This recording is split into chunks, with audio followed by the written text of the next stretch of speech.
Hanya dekat Allah saja. Nah itu ya. Oke, kita baca dari untuk pemimpin biduan ya sampai ayat yang ketiga tadi. 1, 2, 3 untuk pemimpin biduan menurut Yedutun, Mazmur Daud. Hanya dekat Allah saja aku tenang, daripadanya lah keselamatanku.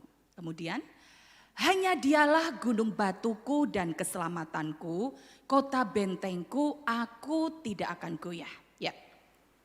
Di dalam ayat 2 di sini dikatakan bahwa hanya dekat Allah saja aku tenang, daripadanya lah keselamatanku. Jadi pada waktu Raja Daud menulis akan isi hatinya yang kemudian menjadi mazmur yang kemudian dilakukan, ini adalah sebuah pengalaman pribadi daripada Daud. Pada waktu itu dia mengalami namanya kehancuran. Pada waktu itu dia mengalami namanya badai dalam hidupnya. Ibaratkan kalau perjalanan itu turun, ya dia mungkin seperti dicoreng mukanya. Dia seperti ditampar pipinya, dia begitu direndahkan. Mengapa Bapak Ibu Saudara? Anaknya yang dia kasihi, yaitu Absalom, memberontak terhadap dia. Itu sesuatu badai kehidupan yang tidak mudah dialami oleh seorang raja. Raja itu adalah seorang penguasa. Bapak Ibu Saudara bisa membayangkan seorang penguasa di sebuah bangsa, di sebuah negara. Tiba-tiba anaknya ini membangun sebuah kekuatan. Membangun persepakatan gelap untuk menggulingkan kekuasaan daripada bapaknya.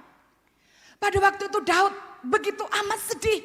Pada waktu itu Daud begitu hancur hatinya. Anak yang dikasihnya yaitu Absalom ternyata memberontak. Tiba-tiba pada waktu dia di Hebron. Pada waktu itu dia berkata, Raja, ayahanda, izinkan saya ke Hebron. Saya akan memberikan korban persembahan kepada Tuhan. Karena sejak saya pulang dari Gesur, saya belum pernah ke sana. Izinkan saya ke sana. Saya mau menyembah Tuhan. Dan Daud berkata, pergilah dengan selamat. Tapi di sana, kemudian dia mengumumkan dirinya bahwa dia menjadi raja di Hebron, ingin menggulingkan akan kekuasaan bapaknya. Bapak Ibu Saudara yang dikasihi Tuhan Yesus Kristus, Daud mengalami suatu kondisi yang tidak mengenakan.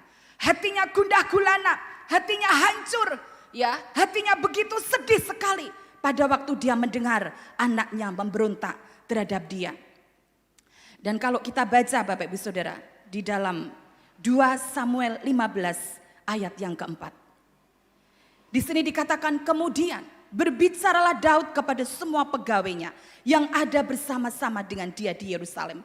Bersiaplah, marilah kita melarikan diri. Sebab jangan-jangan kita tidak akan luput daripada Absalom. Pergilah dengan segera supaya ia jangan dapat lekas menyusul kita dan mendatangkan celaka atas kita dan memukul kota ini dengan mata pedang. Daud berkata, ayo kita bersiap-siap.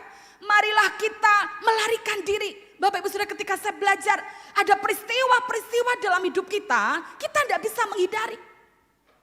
Ada peristiwa-peristiwa dalam hidup kita, suatu keadaan kondisi yang tidak mengenakan, yang menghancurkan hati, ibaratkan sebuah badai kehidupan dan kita tidak bisa menghindari. Entah Bapak Ibu Saudara percaya Yesus ataupun tidak percaya Yesus. Entah Bapak Ibu Saudara itu sungguh-sungguh atau kurang sungguh-sungguh. Semua orang akan mengalami sebuah peristiwa di mana tidak bisa menghindarinya. Daud tidak bisa menghindari akan peristiwa itu. Dan yang pertama kita belajar dari kehidupan Daud. Pada waktu dia mengalami akan lembah ini. Pada waktu mengalami masalah ini. Daud itu menjalani proses itu. Dia tidak memberontak, dia tidak melawan, dia tidak berkata begini. Oke, aku adalah raja, aku masih raja. Aku akan bangun juga kekuatanku.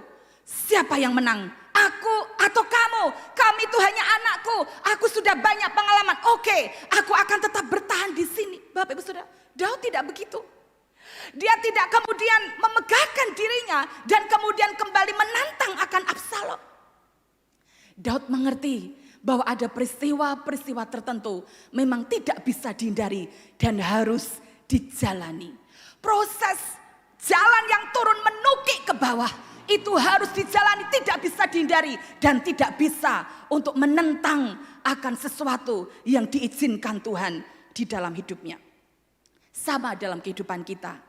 Ada waktu-waktu tertentu, badai kehidupan, kita tidak bisa menjalani, kita tidak bisa menghindari. Ada badai yang tidak bisa kita tengking, Bapak Ibu Saudara. Ada sesuatu yang tidak bisa kita tengking langsung hilang. Ada sakit penyakit, kemudian kita tengking tidak langsung pergi. Ada kesedihan yang kita tengking tidak bisa langsung pergi. Tapi harus kita jalani dan itu membutuhkan waktu.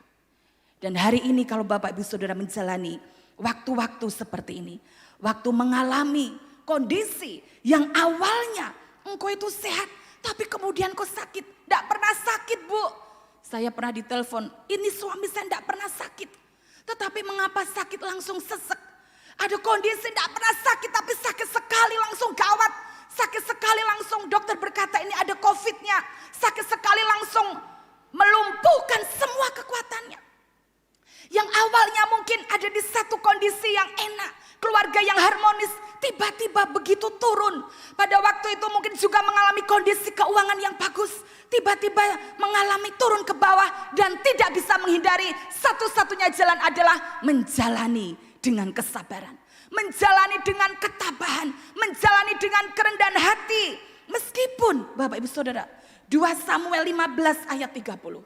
Dengan kepala yang tertunduk. Daud mendaki bukit Zaitun sambil menangis. Kepalanya berselubung dan ia berjalan dengan tidak berkasut. Juga seluruh rakyat yang bersama-sama dengan dia. Sekitar 600 orang Bapak Ibu Saudara. Masing-masing berselubung kepalanya. Dan mereka mendaki sambil menangis. Sekalipun dengan menangis. Daud mengerti. Aku tidak bisa menghindari ini. Aku harus melewati. Ini harus aku lewati. Ini harus aku jalani. Bapak Ibu Saudara di tempat engkau mendengarkan firman ini. Ada satu kondisi engkau tidak bisa menghindari. Engkau harus menjalani meskipun dengan tertunduk. Meskipun dengan menangis. Meskipun mungkin dengan sisa-sisa kekuatanmu.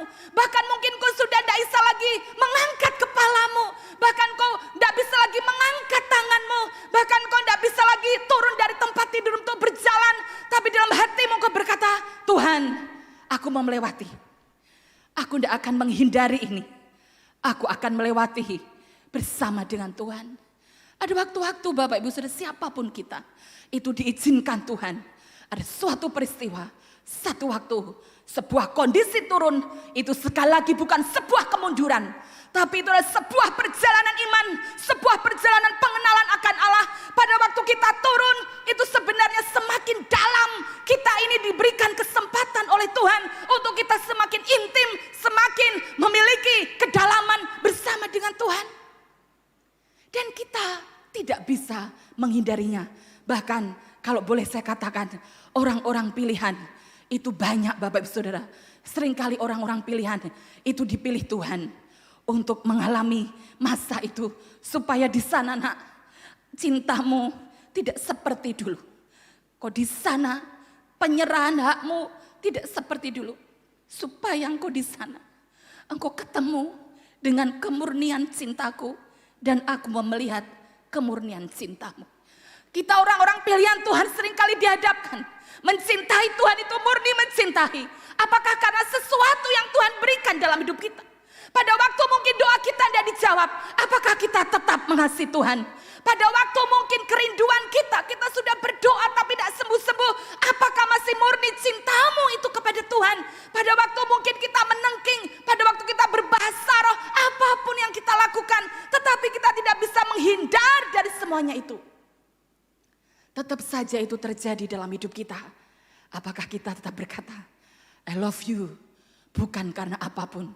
Bukan karena engkau menjawab doaku. Aku mencintai Tuhan karena pribadimu.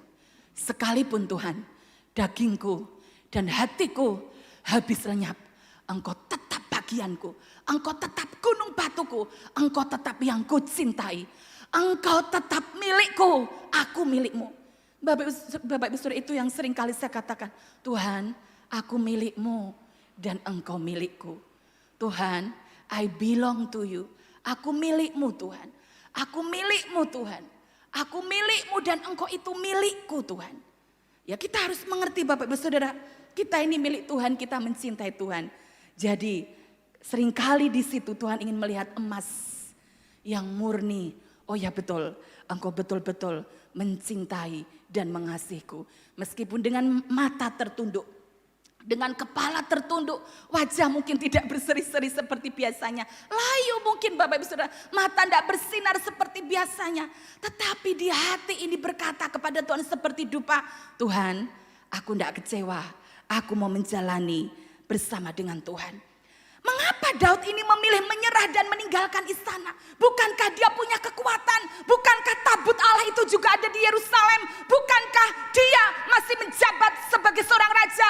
Tetapi mengapa Daud merelakan diri untuk mengungsi? Merelakan diri untuk dia ini keluar dari istana, Bapak Ibu Saudara.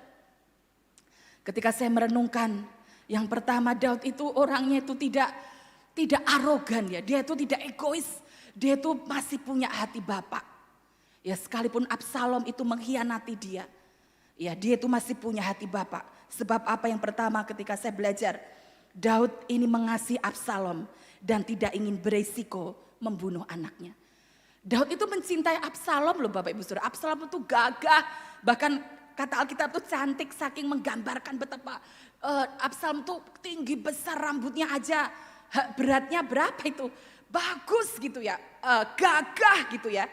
Ya dia mencintai, makanya pada waktu Absalom melarikan diri karena membunuh Amnon, ya karena adiknya Tamar diperkosa oleh Amnon, kemudian Absalom membunuh Amnon, dia melarikan diri, ya selama 3 tahun ada di Gesur. Itu Yoab tahu, oh Raja Daud kangen sama Absalom, dijemputnya lah Absalom pulang ke Yerusalem. Tapi Bapak Ibu Saudara, Absalom disuruh pulang ke rumahnya, tidak disuruh menghadap dulu. Ya saya juga kadang merenungkan kok orang cepet ditemoni gitu ya, disayang gitu ya.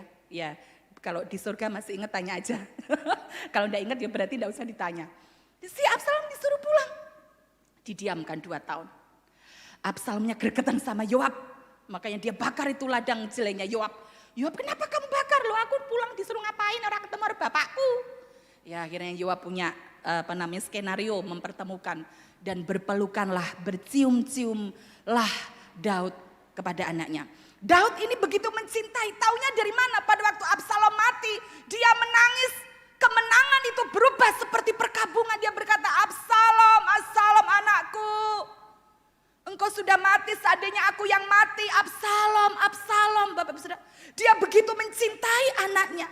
Sehingga mengapa Daud memilih menyerah, Daud memilih menjalani akan proses itu. Dia memilih meninggalkan istananya. Sebab Daud itu mengasihi Absalom. Dia tidak ingin beresiko membunuh anaknya. Di sini kita juga belajar Bapak Ibu Saudara. Mari kita juga tetap punya cinta, mengasihi orang-orang meskipun orang-orang membenci maupun mengkhianati kita. Yang mau katakan amin. Ini tidak mudah Bapak Ibu Saudara, butuh perjuangan, tapi Tuhan akan berikan kemampuan. Kemudian Daud itu tahu bahwa Absalom ini kekuatannya besar. Ya Absalom itu untuk menyatukan kekuatan itu selama 4 tahun. Pada waktu dia pulang dari Gesur, dia mulai mengambil hati orang Israel. Sehingga orang Israel itu condong kepada Absalom. Tiap kali ada orang datang mau ketemu untuk dihakimi atau diadili Daud, dihadang. Masalahmu apa? Gini-gini, oh kowe sing bener. Kowe nek menghadap kono, kowe engko salahno. Gitu ya, kowe sing bener. Wah, dengan kelihayannya, dengan kepintarannya. Kalau ada orang yang sujud, Absalom kemudian dicium cipika-cipiki gitu ya. Oh jadi orang itu jatuh hati kepada Absalom. Si Daud itu tahu Absalom itu orang nekat. Tahu Bapak Ibu Saudara. Wong dia sama Amnon aja dibunuh. Ya kan? Sama ladang jelainya Yoab aja dibakar. Ini dia mengerti Absalom itu nekat.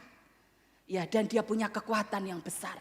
Makanya Daud tahu, apalagi penasehatnya yang namanya Ahitofel juga ikut bersama dengan Absalom. Jadi dia juga punya kekuatan. Ya, jadi dia mengerti Absalom ini kekuatannya besar. Nanti kalau aku tandingi pasti ada peperangan di sini, ayah dan anak. Apalagi ada tabut Tuhan di sini. Ya sesuatu yang tidak mengenakan korban jiwa pasti terjadi. Dia memilih untuk dia itu meninggalkan. Kemudian yang ketiga, dia mengerti bahwa ini adalah merupakan proses juga. Salah satu harga yang dibayar dari ketidaktaatannya pada waktu dia membunuh Uria. Pada waktu dia berzina dengan Batseba. 2 Samuel 12 ayat 9 sampai 10. Mengapa engkau menghina Tuhan dengan melakukan apa yang jahat di matanya? Uria orang Het itu kau biarkan ditewaskan dengan pedang. Istrinya kau ambil menjadi istrimu. Dan dia sendiri telah kau biarkan dibunuh oleh pedang Bani Amon. Oleh sebab itu pedang tidak akan menyingkir dari keturunanmu sampai selamanya. Karena engkau telah menghina aku dan mengambil istri Uria orang Het itu untuk menjadi istrimu. Daud mengerti, dia ingat ini kenapa ada pedang melawan aku, anakku ada pedang-pedang saling membunuh. Ya kemudian sekarang memberontak, dia mengerti, oh ya aku harus menjalani. Ini merupakan juga sebuah proses yang aku harus lalui karena ketidaktaatanku. Di sini Bapak Ibu Saudara kita juga harus belajar untuk kita ini tidak bermain-main dengan dosa. Kalau ada dosa, kita segera bertobat, ya kita segera mengaku, minta ampun kepada Tuhan. Jangan dibiarkan, karena dosa itu memang ada pengampunan, tapi seringnya juga ada konsekuensi. Ada harga yang harus dibayar. 2 Korintus 7 ayat 10. Di sini dikatakan sebab duka cita menurut kehendak Allah menghasilkan pertobatan yang membawa keselamatan dan yang tidak akan disesalkan. Tetapi duka cita yang dari dunia ini menghasilkan kematian. Duka cita menurut kehendak Allah. Ya, pada waktu kita ditegur, ada peristiwa yang menegur kita. Ya, itu terjadi dalam kehidupan kita. Duka cita itu mungkin berupa sakit, penyakit, masalah, persoalan. Itu ketika duka cita itu menurut kehendak Allah akan menghasilkan sebuah pertobatan yang membawa keselamatan dan yang tidak akan disesalkan. Saya mendapatkan Bapak Ibu Saudara, ini tahun penuaian. Meskipun kita belum melihat. Ini tahun penuaian besar-besaran terjadi. Duka cita yang bangsa Indonesia alami. Duka cita yang Kabupaten Pati alami. Atau kabupaten lain alami. Duka cita menurut kehendak Allah. Bagi orang-orang Bapak Ibu Saudara yang percaya Yesus. Bagi orang-orang yang suam-suam. Bagi orang-orang yang meninggalkan Tuhan. Anak-anak bungsu yang lama meninggalkan Tuhan. Karena jodoh, karena pekerjaan. Karena kecewa dengan hamba Tuhan. Kecewa dengan keluarga apapun yang meninggalkan Tuhan. Ini waktu-waktu duka cita itu akan menghasilkan sebuah pertobatan yang membawa akan keselamatan. Saya sungguh amat yakin dan percaya. Ketika orang dihadapkan dengan situasi takut mati. Ketika orang dihadapkan situasi yang menegangkan, menakutkan. Maka mereka akan ingat hanya ada satu nama, Yesus Kristus Tuhan yang sanggup menyelamatkan. Duka cita itu membuat orang bertobat. Membuat orang selamat masuk surga. Bahkan kalau ada di antara Bapak Ibu Saudara yang mendengarkan firman Tuhan ini. Dan engkau sedang takut mati. Bahkan engkau juga tidak tahu setelah mati kemana. Ada kabar baik. Yesus Kristus adalah juru selamatmu. Yesus Kristus itu juru selamat untuk semua orang yang berdosa di dunia. Tidak hanya orang Kristen. Tapi semua manusia yang berdosa. Kalau Bapak Ibu Saudara tahu engkau berdosa dan butuh keselamatan. Percayalah kepada Tuhan Yesus Kristus. Sebab hanya dia yang memberikan hidup yang kekal. Duka cita itu membuat pertobatan di rumah sakit. Membuat pertobatan di keluarga besarnya. Mereka berdoa yang selama ini mungkin tidak pernah berdoa. Yang selama ini mungkin menyebut nama Yesus hanya sekali dua kali. Yang selama ini tidak pernah baca Alkitab. Yang selama ini tidak pernah dengar khotbah. Mereka sambil menunggui saudaranya. Mereka sambil mendoakan. Mereka mulai bertekun dalam doa. Mereka mulai mendoakan. Mereka mulai menguatkan. Ada kebangkitan secara rohani yang tidak kita tahu. Tapi sebenarnya sedang terjadi di semua daerah yang ada di Indonesia. Bahkan di seluruh dunia Bapak Ibu Saudara. Secara roh saya melihat ada banyak doa-doa yang dinaikkan. Gereja-gereja yang mandul mulai bangkit. Gereja-gereja yang tidak pernah berdoa mulai berdoa. Yang tidak pernah ada kegerakan mulai terjadi kegerakan. Yang selama hanya mengurusi tentang sakit hati satu dengan yang lain. Ini waktunya dipulihkan untuk bergandengan tangan. Untuk berdoa satu dengan yang lain. Dan itu sedang Tuhan kerjakan hari-hari ini. Duka cita menurut kehendak Allah menghasilkan pertobatan. Daud mengerti, ya Tuhan, aku akan menjalani ini. Jadilah seperti yang kau mau. Daud mengerti bahwa apa yang dia alami itu adalah merupakan bagian dari rencana Tuhan.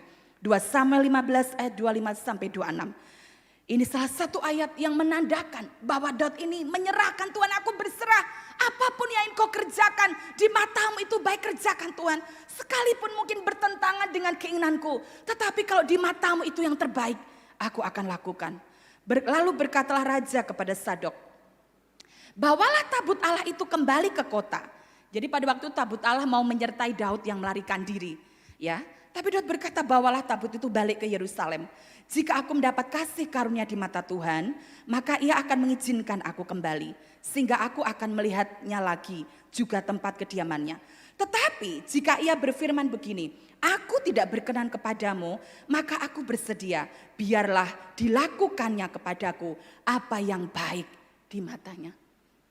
Daud itu punya hati yang legowo, punya hati yang berserah kepada Tuhan. Tuhan, aku memang salah. Lakukan Tuhan di pemandanganmu. Bahkan pada waktu Daud tahu bahwa dia itu keliru menghitung pasukannya. Coba dihitung pasukannya. Pada waktu dihitung dia merasa agak senang, agak bangga. Ya kan pasukanku banyak, itulah yang buat aku menang. Langsung dia mengerti, berdebar-debar hatinya. Dia ngerti Tuhan tidak suka, Tuhan mau ngomong kemenanganmu. Bukan karena tentaramu yang besar. Tapi kemenanganmu itu karena ada Tuhan di pihak engkau. Dan Tuhan mengajukan 3, kamu pilih mana? Tulah ini, tulah ini, tulah ini. Daud berkata, jatuh di tangan Tuhan itu jauh lebih baik. Bapak Ibu Saudara, Daud itu berkata, Tuhan, di pemandanganmu apa yang menurut engkau baik lakukan, sekalipun mungkin aku nanti tidak pulang.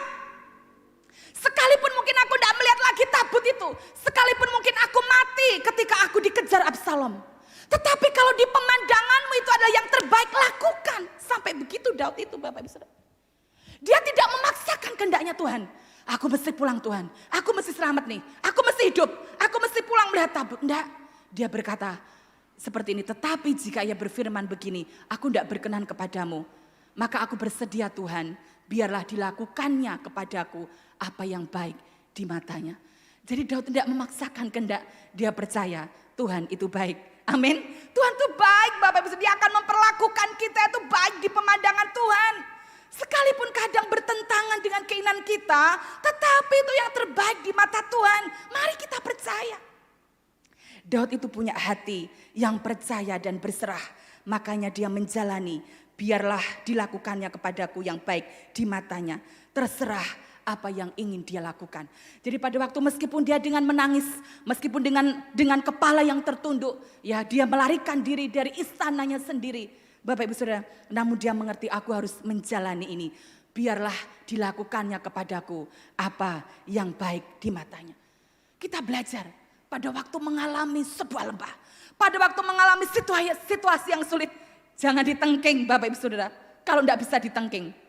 Kita ini sudah berapa kali menengking-nengking. Kita sudah berapa kali doa keliling Bapak Ibu Saudara. Please. Sebelum terjadi itu September 2020 kita doa keliling Bapak Ibu Saudara. Gembala kami berkata kita urapi 4 titik. Oke.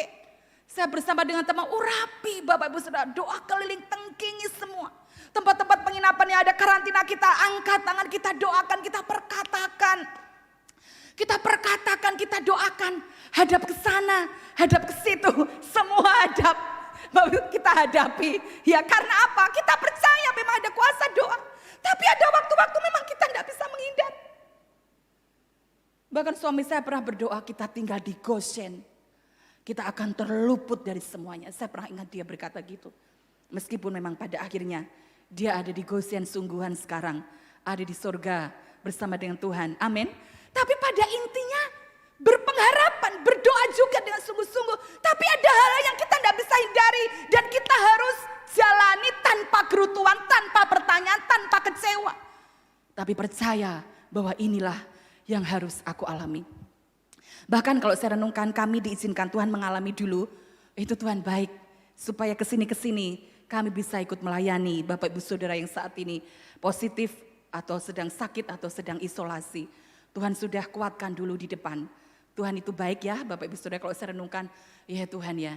Wes pokoknya Tuhan itu baik, waktu jalani kita tidak tahu. Ini aja hanya baru satu yang kita mengerti, belum pasti nanti ada lagi kejutan. Oh ini tuh Tuhan maksudnya, oh ini ya Tuhan maksudnya. Tuhan itu luar biasa, jadi jangan pernah suudon dengan Tuhan. Jangan pernah berpikiran negatif terhadap Tuhan. Jalani proses itu. Ada yang jalani proses sebulan, ada 2 bulan, ada yang proses berapa minggu. Jalani Bapak Ibu Saudara, jalani. Kemudian yang kedua, kita di sini belajar bahwa Daud ini pada waktu dia mengalami lembah itu, Dia tadi berkata di Mazmur 62 ayat 2 tadi berkata, hanya dekat Allah saja aku tenang. Berarti kita mau mengambil sebuah kesimpulan bahwa Daud itu pergi ke tempat yang tepat, yang paling aman, yang tidak bisa disentuh oleh apapun, kuasa apapun. Yaitu apa? Pada waktu dia ini dekat dengan Allah. Yang membuat Daud aman itu bukan dia ketika sampai di Mahanaim. Yang membuat Daud aman itu bukan ketika dia membawa pasukan. Bukan ketika dia dikelilingi oleh tentara-tentaranya. Yang membuat Daud aman itu bukan ketika dia berkemah di sebuah tempat. Tetapi yang membuat Daud aman, yang membuat Daud tenang, itu adalah ke tempat yang tepat, yaitu dekat dengan Tuhan. Bapak Ibu Saudara, Tuhan itu adalah roh. Dan dia ada di mana-mana. Bahkan dia tinggal di dalam setiap hati kita yang percaya kepada Tuhan. Firman Tuhan berkata kita ini ada bait Roh Kudus. Bahkan Bapak Ibu Saudara, pada waktu si Daud ini pergi dari Yerusalem, kita mau memperhatikan ya, tabut itu balik ke Yerusalem. Tabut yang adalah tempat di mana Allah itu hadir, itu ada di Yerusalem. Tetapi Daud berkata, hanya dekat Allah saja kiranya aku tenang. Jadi Daud tahu sekalipun tabutnya ada di Yerusalem, tapi Allah itu menyertaiku. Allah ada di dalam hidupku. Dan aku percaya meskipun aku melarikan diri, tetapi aku mendekat kepada Allah, tempat yang aman, tempat yang tenang, maka aku akan mendapatkan namanya keselamatan. Gereja bisa online. Bapak Ibu Saudara harus dengar, Tuhan tidak ada di gedung gereja, tapi Tuhan ada di hatiku, hidupku, dan hidupmu. Amin Bapak Ibu Saudara. Jadi tempat yang paling aman tuh tidak lari ke gereja. Bagaimana kalau gereja ada ditutup? Apalagi kota-kota besar sama sekali mungkin ada yang betul-betul lockdown. Ya, kemana kita?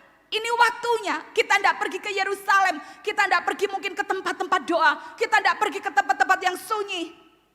Ini waktunya Bapak Ibu Saudara. Tuhan itu ada dalam hidup kita. Kita menyebut nama Yesus saja dia hadir kok. Kita duduk saja kita menyembah Tuhan, dia ada kok. Tempat yang paling aman, yang paling menenangkan itu adalah ketika Daud ini dekat dengan Tuhan. Dan ketika kita ini mendekat kepada Tuhan.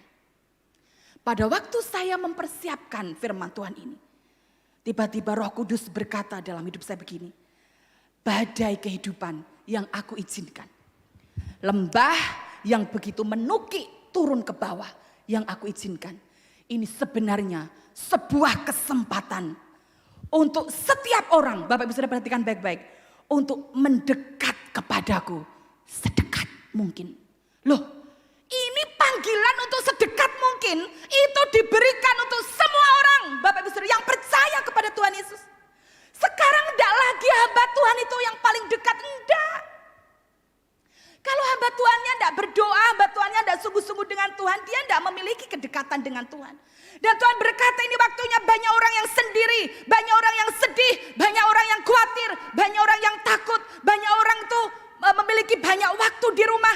Sebenarnya ini adalah sebuah kesempatan. Aku memberikan sebuah kesempatan lebar. Setiap orang mendekatiku sedekat mungkin. Ibaratkan mungkin manusia. Ada yang di situ, ada yang di sini, ada yang di sini, ada yang memeluk saya, ada yang sangat dekat. Ini Tuhan itu sedang memberikan kesempatan. Oh haleluya Bapak Ibu Saudara. Ibaratkan kalau itu sebuah lautan. Kita mau datang bawa apapun bebas kok.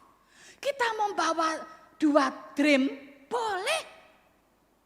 Kita mau datang jam 7, 8, 9, 10 terus ke laut ngambilin air, boleh. Mau bawa truk, mau bawa galon, membawa drum, membawa apapun silakan. Di segala waktu, segala jam, tempat besar atau kecil, berapa mil sekalipun, berapa kibik sekalipun, datang, ambil sebanyak mungkin engkau bisa ambillah. Sedekat mungkin kau bisa mendekat kepada Tuhan. Ini tahun keajaiban. Tuhan itu memberikan kesempatan kita sedekat mungkin. Bapak Ibu Saudara saya percaya sudah dekat dengan Tuhan. Tapi Tuhan juga menawarkan, apakah kamu mau lebih dekat lagi? Lebih banyak lagi porsi nak yang engkau makan. Lebih banyak lagi waktu nak yang kau berikan kepadaku Bapak Ibu Saudara.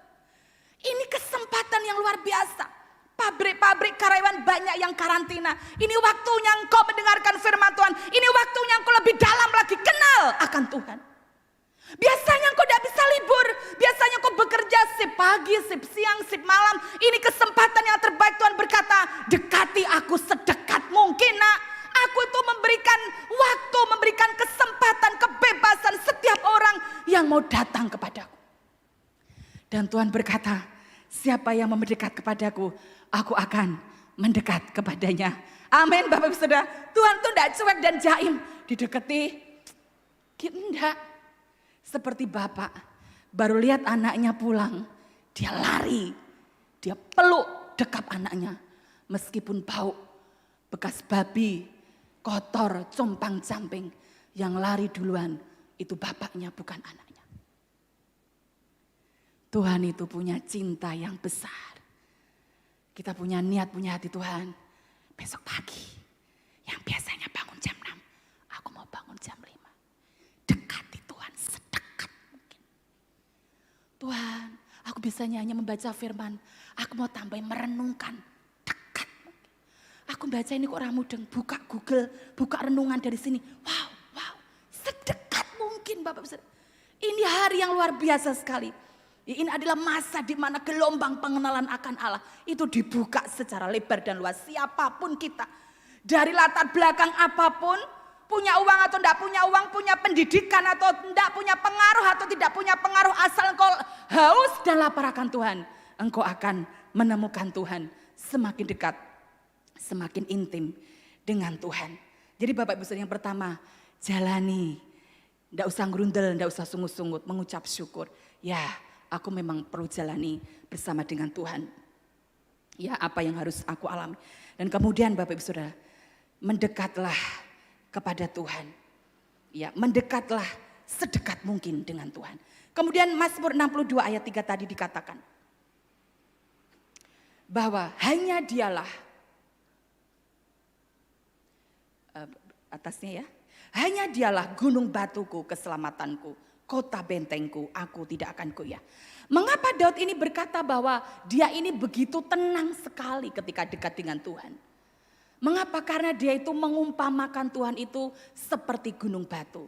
Bapak Ibu Saudara, gunung batu itu suatu yang keras, tidak gampang digoyahkan, tidak gampang dirobohkan, tidak bisa dihancurkan. Sekalipun mungkin gunung batu itu diterpa dengan angin, diterpa mungkin dengan gelombang, misalkan aja Bukit Batu itu di pantai gitu ya, itu mau dipukul badai topan berkali-kali, Bapak Ibu, tidak akan pernah goyah, tidak pernah tercacak, tidak pernah hancur. Jadi dia berkata dekat dengan Tuhan itu tenang, sebab dia itu gunung batuku. Ketika aku dekat dengan Tuhan, aku itu akan mendapatkan kekuatan. Sehingga meskipun rebah di kiri, meskipun rebah di kanan, 1000 rebah, 10.000 rebah, tapi aku tetap berdiri, aku tetap kuat. Karena Tuhan itu yang menjadi gunung batuku. Dialah yang memberikan kekuatan kepadaku. Jadi kalau aku kuat bukan karena aku, tetapi karena Tuhan yang menjadi gunung batuku. Ketika saya belajar Bapak Ibu Saudara, gunung batu itu apa? Sebenarnya firman Tuhan itu punya kekuatan yang dahsyat seperti gunung batu. Pada waktu firman Tuhan itu berakar kuat di dalam hati kita. Sekalipun langit bergoncang, sekalipun kita mengalami badai, kita akan tetap kuat.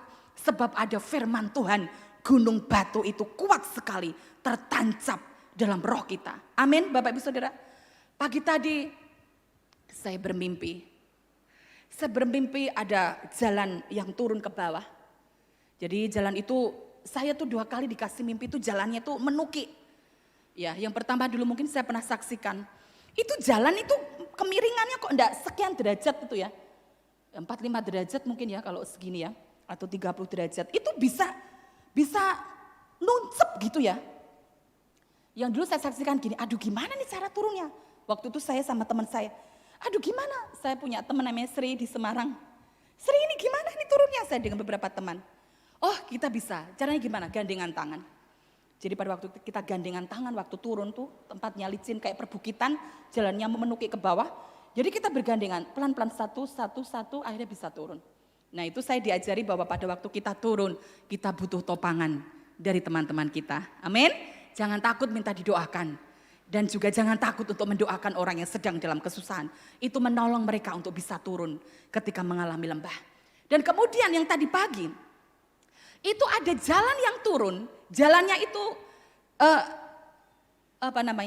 seperti tangga itu loh, onda-ondaan ya. Itu juga sepertinya ya kayak di bukit-bukit gitu ya. Tapi itu Bapak Ibu Saudara kalau mungkin pernah ke ini ya, pernah ke tempat wisata yang ada trap-trapannya mungkin kayak Tawangmangu gitu-gitu ya. Ada trap-trapannya tinggi, itu jalannya turun. Tetapi trap-trapannya itu sudah kayak ada lumutnya gitu ya. Sudah kayak ada lumutnya, jarang dipakai. Sehingga tanahnya juga menonjol, jadi tidak keset gitu. Licin terus intinya itu kalau orang turun itu pasti jatuh. Dan di mimpi itu sampai banyak orang itu berjatuhan, Bapak Ibu Saudara. Banyak orang itu jatuh, ada juga yang mati. Dari atas itu mereka mau turun tapi gelinding akhirnya karena licin kan. Dan waktu di zoom, itu dalam mimpi itu kayak kamera di zoom. Shhh. Oh ini yang bikin jatuh. Apa Bapak Ibu Saudara? Tidak ada namanya pegangan di sebelah kanan atau kirinya. Waktu di zoom itu, shhh. Oh ini seandainya di kanan atau kiri itu ada pegangan, maka akan mengurangi orang itu bisa jatuh. Orang itu akan hati-hati ketika turun. Karena dia berpegangan kepada pegangan yang ada di kanan atau kiri. Kayak tangga itu kan kalau mau naik kan ada tangganya, ada ininya pegangannya. Dan kemudian Tuhan memberikan pengertian. Firman Tuhan itu harus kita pegang erat-erat Bapak Ibu Saudara. Supaya kita tidak jatuh pada waktu jalannya licin ke bawah. Amin Bapak Ibu Saudara. Sebab pada waktu kita sedih tidak ada orang. Yang ada itu firman Tuhan dalam hati kita. Kita harus memegang kuat. Tadi pagi Pak Gembala kesaksian pada waktu di rumah sakit, Tuhan berkata, sekalipun kau tidak tahu atau tidak merasakan, aku melihat dan memperhatikan engkau. Itu waktu firman dipegang, itu ada namanya ketenangan. Jadi pada waktu ada firman rema, itu hidup di dalam hidup kita. Dan kemudian kita pegang, itu akan menjaga kita dari kematian rohani, menjaga kita dari kekecewaan, menjaga kita dari kejatuhan. Demi kejatuhan kita akan tetap bisa melewati jalan turun dengan selamat ketika kita memegang akan perkataan firman Tuhan. Makanya di dalam Mazmur 119 ayat 57, di situ dikatakan bahwa bagianku ialah Tuhan, aku telah berjanji untuk berpegang pada firman-firman-Mu. Bagianku ialah Tuhan, terjemahan lain itu ya, Yahweh Tuhan adalah milikku dan aku berjanji akan taat. Bapak Saudara, wow, waktu kita mengalami betul-betul masa di lembah, kita tuh hanya punya Tuhan loh. Kita sudah tidak lagi mengingat-ingat harta kita berapa, uang kita di bank berapa, mobil kita berapa, teman kita siapa. Betul Tuhan itu harta satu-satunya yang tidak ternilai. Kita hanya punya Tuhan. Pada waktu kita ngalami di bawah, Tuhan, hanya Engkau yang jadi milikku, hanya Engkau yang menjadi bagianku. Sudah tidak bisa ingat lagi, sebab harta yang tidak bisa menyelamatkan, teman tidak bisa menyelamatkan, rekan dokter tidak bisa menyelamatkan, hamba Tuhan tidak bisa menyelamatkan. Hanya Yesus, Engkau ada bagianku, Engkau yang menjadi hartaku, Engkau yang menjadi milikku, dan aku berjanji akan taat, aku berjanji akan memegang perkataan-perkataan-Mu. Terjemahan BMK, Engkau saja yang kuinginkan ya Tuhan. Aku berjanji akan melakukan ajaran-Mu. Pada waktu turun Bapak Ibu Saudara, berpeganglah kepada firman Tuhan. Apa firman Tuhan? Mungkin engkau hanya punya Roma 8:28. Pegang itu. Kita tahu sekarang Allah bekerja mendatangkan kebaikan. Bekerja dalam segala sesuatu untuk mendatangkan kebaikan. Bagi aku yang mengasihi Tuhan, yang terpanggil sesuai dengan rencana Tuhan. Apa? Mungkin kita hanya punya satu kata, mengucap syukur dalam segala hal. Yo mengucap syukur terus. Tela telo mengucap syukur, kan kita pernah tela telo. Saya juga pernah tela telo. Aku tuh gini, aku tuh gagah perkasa ya Tuhan. Kok iso tela telo? Saya tuh kayak bukan diriku sendiri. Lah aku tuh gagah perkasa, 3 hari sakit langsung makan banyak sembuh. Lu tuh kenapa toh dengan diriku ini kenapa? Biasanya gagah perkasa kok tela telo. Kayak bukan aku begitu ya. Pada waktu tela telo, saya juga tidak ada firman tela telo gitu. Di rumah sakit tela telo. Saya hanya punya satu kata, yang selama ini saya bawa. Tuhan Yesus itu baik, titik. Saya cuma itu aja. Sambil tela-telo, Tuhan Yesus baik, titik. Wes, orang no koma, orang no tanda tangan, Tuhan Yesus baik, titik. Itu kata-kata sederhana, itu saya pegang sampai hari ini. Tuhan Yesus baik dan selalu melakukan yang terbaik buat aku. Pegang firman, jangan goyah supaya engkau tidak jatuh, supaya engkau tidak tergelincir pada waktu engkau melalui jalan-jalan yang licin dalam hidupmu. Firman rema apa yang kau dapatkan? Pegang itu dengan sungguh-sungguh. Ya, hanya Tuhan yang diinginkan, hanya Tuhan yang dicintai, yang dimiliki. Puji Tuhan, sembah Dia. Hanya Dia yang sanggup menyelamatkan.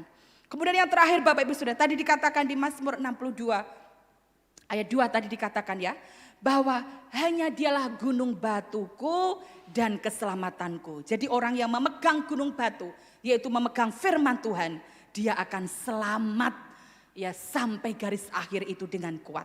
Dan kemudian dikatakan sebab Dia itu adalah kota bentengku, aku tidak goyah. Daud berkata bahwa hanya dekat Allah saja aku tenang, sebab Dia ini adalah kota bentengku. Bapak Ibu Saudara, kota benteng itu ada sebuah kota di mana dipenuhi dengan benteng-benteng yang berlapis-lapis, sehingga musuh itu tidak bisa nembus. Jadi kalau kita percaya engkau kota bentengku, berarti apa? Tidak ada kuasa pun yang sanggup menembus aku, Tuhan. Karena kota benteng itu berlapis-lapis. Tapi seandainya ada sesuatu yang terjadi, itu atas kedaulatanmu yang sempurna. Tapi aku percaya bahwa engkau adalah kota bentengku yang teguh, Tuhan. Aku tidak akan goyah, aku akan berlindung di dalam engkau. Kota pelindungan yang berlapis-lapis tidak bisa ditembus oleh kuasa kegelapan, oleh kuasa apapun. Dan kita percaya, pada waktu kita mengalami lembah Tuhan, engkau kota bentengku, nyawaku itu ada di tanganmu. Jadi tidak ada siapapun yang bisa mengambil nyawaku tanpa kehendak-Mu yang sempurna. Makanya kita tolak kematian yang sia-sia, kita tolak kematian yang belum waktunya. Tapi seandainya di dalam kota benteng itu, di mata Tuhan, kok itu menjadikan kita ini ketemu dengan Tuhan, meninggalkan kemah yang lama. Berarti kita percaya itu atas kehendak Tuhan yang sempurna. Aku sudah selesai. Bapak Ibu Saudara, ketika saya belajar, ketenangan itu sampai di satu titik kita tidak takut kehilangan nyawa kita. Ketenangan itu tidak setengah-setengah, ketenangan itu sampai mentok. Sampai Daud berkata, kalau engkau mengizinkan aku lihat tabut itu, aku bersyukur. Tapi kalau seandainya aku tidak pulang ke Yerusalem dan itu menurutmu ada sesuatu yang terbaik, tidak apa-apa Tuhan, sebab di matamu itu yang terbaik buat aku. Ketenangan itu mesti total sampai berkata, Tuhan, aku percaya engkau menyertaiku. Aku ada di gunung batu, yaitu engkau keselamatanku Tuhan. Dan aku percaya tidak ada yang bisa menyentuh aku. Tapi seandainya di dalam kota benteng itu, sakit ini atau penderitaan ini membawa kematian. Aku mau percaya Tuhan, aku tidak takut kehilangan nyawaku. Sebab aku akan mendapatkan nyawaku. Sebab di dalam kekristenan orang yang percaya kepada Tuhan Yesus tidak ada namanya kematian. Tapi hidup kekal sampai selama-lamanya bersama dengan Tuhan di surga. Bapak Ibu Saudara, apapun boleh terjadi asal aku di dalam Yesus. Aku bisa kehilangan apapun asal tidak kehilangan Yesus. Bahkan sekalipun aku harus menghadapi namanya kematian. Asalkan itu ada dalam gunung batu Tuhan, maka aku tidak akan pernah kehilangan nyawaku. Aku tidak takut akan kehilangan nyawaku. Tapi aku menyerahkan itu kepada Tuhan. Ketenangan itu sampai mentok Bapak Ibu Saudara. Ya kita diajari hamba Tuhan yang bersaksi di sini sampai kalau seandainya itu terjadi dan itu di mata Tuhan terbaik, itu ketenangan tuh sampai mentok-tok. Jadi tidak separuh-paruh. Aku tenang, Tuhan pasti menyembuhkanku, Tuhan pasti menyelamatkanku. Tidak akan ada kematian, tidak akan ini itu. Ketenangan sampai kita berserah total, Tuhan kerjakan apa yang terbaik di matamu. Sekalipun ini akhirnya membawa aku berjumpa dengan Engkau, kalau ini ada sebuah kebaikan di pemandanganmu, Tuhan tidak apa-apa. Dan Bapak Ibu saya percayalah, sekalipun kita berdoa begitu, kalau belum waktunya juga kita tidak akan mati. Amin Bapak Ibu Saudara. Kalau memang belum waktunya kita tidak akan mati. Sebab Tuhan masih punya rencana indah untuk berkarya melalui kehidupan kita. Ayat yang terakhir, Roma 14 ayat 7 sampai 8. Makanya Bapak Ibu kita harus mengalahkan roh maut itu. Jangan gentar Bapak Ibu Saudara. Ketenangan itu sampai pada puncaknya Tuhan. Aku tenang dekat di dalam Engkau. Sekalipun mungkin pada akhirnya aku berjumpa dengan Tuhan, kalau itu yang terbaik, tidak apa-apa Tuhan. Ketenangan itu sampai pasrah, sampai les gitu. Tuhan, aku berikan hidupku padamu. Kita baca Roma 14 ayat 7-8, pemain musik WL Singer bisa mempersiapkan diri. Roma 14 ayat 7-8. Sebab tidak ada seorang pun di antara kita yang hidup untuk dirinya sendiri. Dan tidak ada seorang pun yang mati untuk dirinya sendiri. Sebab jika kita hidup untuk Tuhan. Dan jika kita mati untuk Tuhan. Jadi baik hidup atau mati, apa Bapak Ibu Saudara? Kita adalah milik Tuhan. Kalau mati itu bukan berarti kena kutuk. Kalau mati itu bukan berarti kena aib Bapak Ibu Saudara. Sebab firman Tuhan berkata kita ada di kota benteng Tuhan. Kalau aku hidup, ini untuk Tuhan. Jadi kalau Bapak Ibu Saudara masih hidup seperti saya masih hidup, itu untuk Tuhan. Tapi kalau tadi dikatakan, dan kalau jika kita mati juga untuk Tuhan. Jadi baik hidup atau mati, kita adalah milik Tuhan. Bapak Ibu Saudara, orang itu kalau berbicara tentang kematian selalu menghindari. Saya ngomong begini, iblis itu mengintimidasi loh Bapak Ibu Saudara. Tapi kita harus sampai ke level ini, kita harus menang. Tuhan, aku percaya Engkau tuh berdalam kebaik. Kalau aku hidup, itu untuk Tuhan. Dan kalau aku mati, itu aku mati untuk Tuhan. Jadi baik hidup atau mati, kita adalah milik Tuhan. Ketenangan yang sejati itu sampai total kepada Tuhan. Tuhan, aku bersyukur, aku dekat dengan Tuhan. Aku menyerahkan hidupku sepenuhnya dalam tangan kuasa-Mu. Engkau yang memiliki hidupku sepenuhnya. Jikalau Engkau mengizinkan aku hidup untuk Tuhan. Tapi kalau penderitaan ini membawa aku mati milik Tuhan. Jadi baik hidup ataupun mati, aku ini milik Tuhan.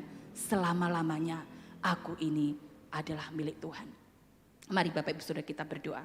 Kita nyanyikan lagu ini. Selain Kau, tiada lagi yang lain Tuhan, yang ada padaku di bumi. Terima kasih Tuhan.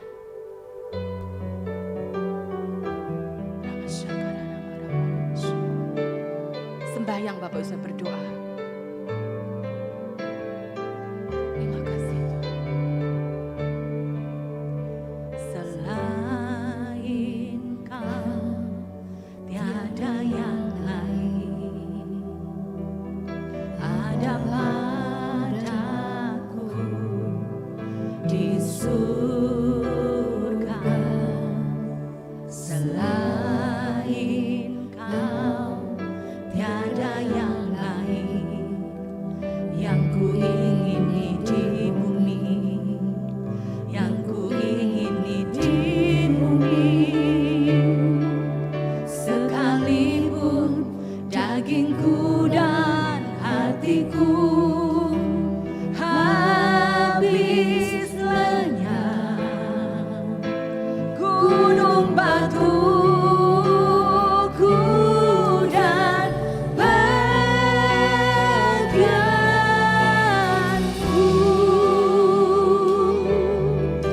tetaplah Allah selama-lamanya. Mari katakan bersama-sama. Selain Kau tiada yang lain. Selain Kau tiada yang lain. Biar ada pujian Tuhan di setiap mulut kami. Selain Kau tiada yang lain Tuhan yang ada pada kami di surga. Engkau adalah bagian kami Tuhan. Selain Kau tiada yang lain yang ku ingini di bumi, yang ku ingini di bumi. Sekalipun dagingku dan hatiku habis lenyap, gunung batuku dan bagianku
menyelamatkan dan menolong engkau.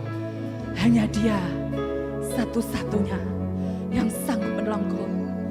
Bapak Ibu Saudara, engkau yang berkata, Tuhan, Engkau penolongku satu-satunya. Engkau bagianku Tuhan. Engkau milikku yang aku andalkan Tuhan saat ini. Bapak Ibu Saudara, engkau angkat tangan di mana engkau berada. Kalau engkau tidak bisa angkat tangan, engkau taruh tanganmu di dada. Kalau engkau tidak bisa menaruh tanganmu di dada, engkau mungkin bisa menggenggam tanganmu sebagai tindakan iman. Tuhan, Engkau bagianku, Engkau yang sanggup menolongku saat ini Tuhan. Engkau yang menjadi kekasihku, Engkau yang menjadi milikku. Hartaku sekarang tidak bisa menolongku, orang lain tidak bisa menolongku, koneksiku tidak bisa menolongku. Hanya Engkau Tuhan yang sanggup menolongku. Saya akan berdoa bagi Bapak Ibu Saudara. Mari, tindakan iman. Engkau yang bisa angkat tangan, angkat tangan. Engkau yang bisa taruh tangan di dada, taruh di dada. Engkau yang sedang berkata, Tuhan, hanya Engkau yang sanggup menolongku. Dalam nama Tuhan Yesus, hamba berdoa Tuhan. Sekalipun iman mereka kecil, sekalipun iman mereka hanya sebiji sesawi, bahkan lebih kecil dari biji sawi, tapi Engkau melihat mereka berpegang dan berpengharapan kepada Tuhan. Hamba berdoa dari tempat ini, setiap orang yang datang dengan pengharapan, setiap orang yang datang dengan iman kepadamu, detik ini juga ada kuasa pemulihan terjadi. Detik ini juga ada kuasa kesembuhan terjadi. Di dalam nama Tuhan Yesus Kristus.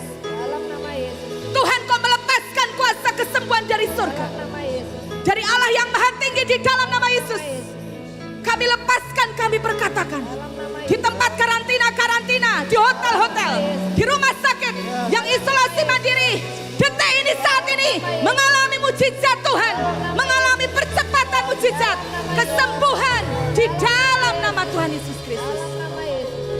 Tuhan, ketika Engkau melihat ada pergerakan meskipun kecil di hati mereka, yang berkata, Tuhan, aku percaya kepadamu, aku pegang firman-Mu, maka kami percaya surga itu bergerak, surga itu menyentuh setiap mereka di dalam nama Yesus.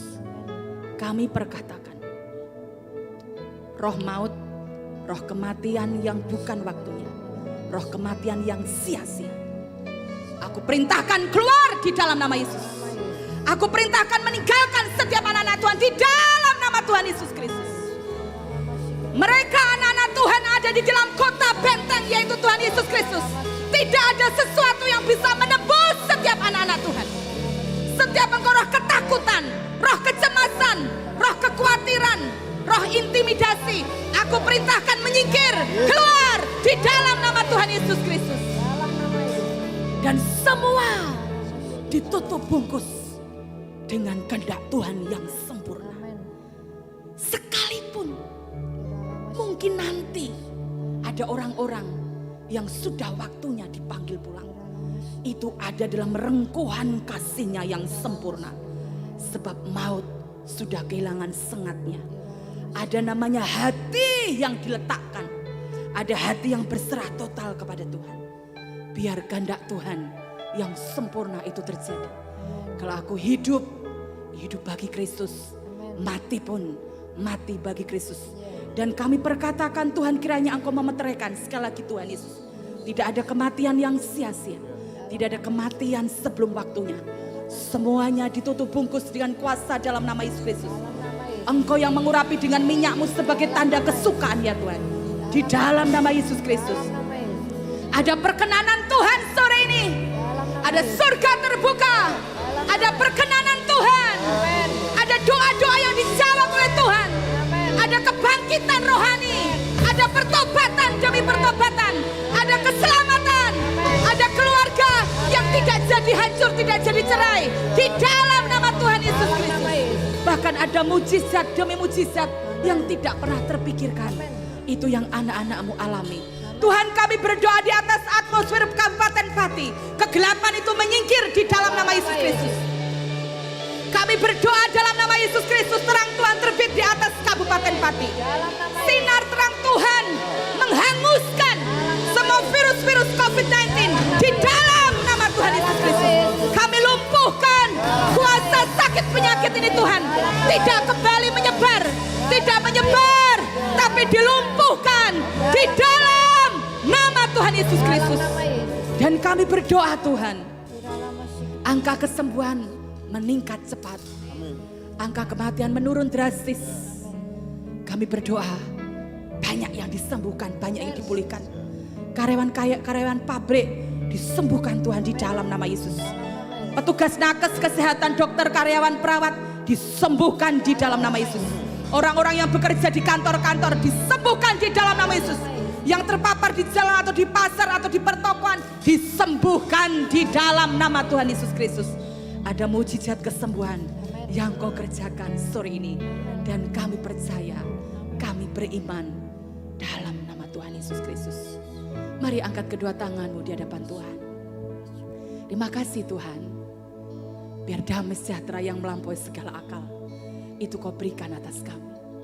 Dan hamba berdoa, banyak orang yang mendengarkan firman Tuhan sore ini, di mana engkau berkata, mendekatlah kepadaku sedekat mungkin.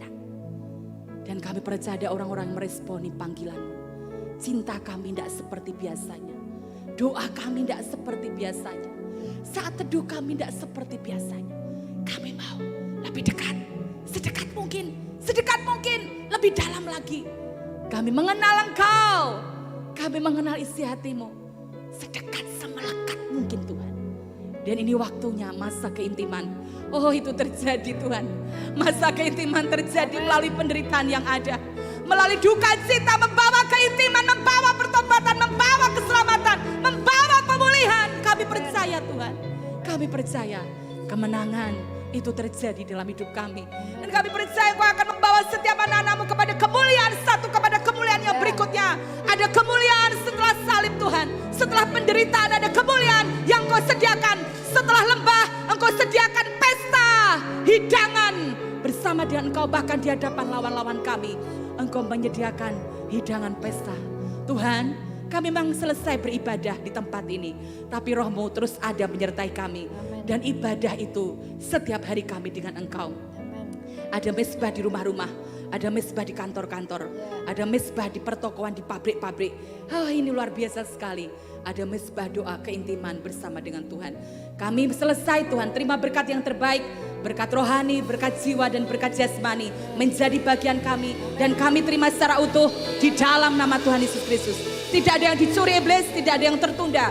Semuanya tepat seperti bagian kami masing-masing. Kami terima utuh dan sempurna. Kami pun juga Tuhan menjadi berkat. Bahkan di tengah penderitaan, kami pun menjadi berkat bagi orang lain. Justru ketika kami menguatkan yang lemah, kami sendiri pun ikut dikuatkan. Oh, ini zaman berbeda Tuhan. Zaman orang tidak egois, tapi ini waktunya bertolong-tolongan, memperhatikan satu dengan yang lain. Sehingga Tuhan, kebaikan hati kami diketahui banyak orang.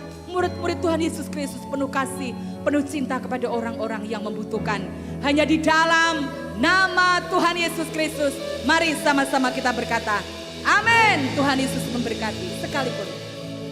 Sekalipun dagingku dan hatiku, Tuhan Yesus memberkati. God bless you.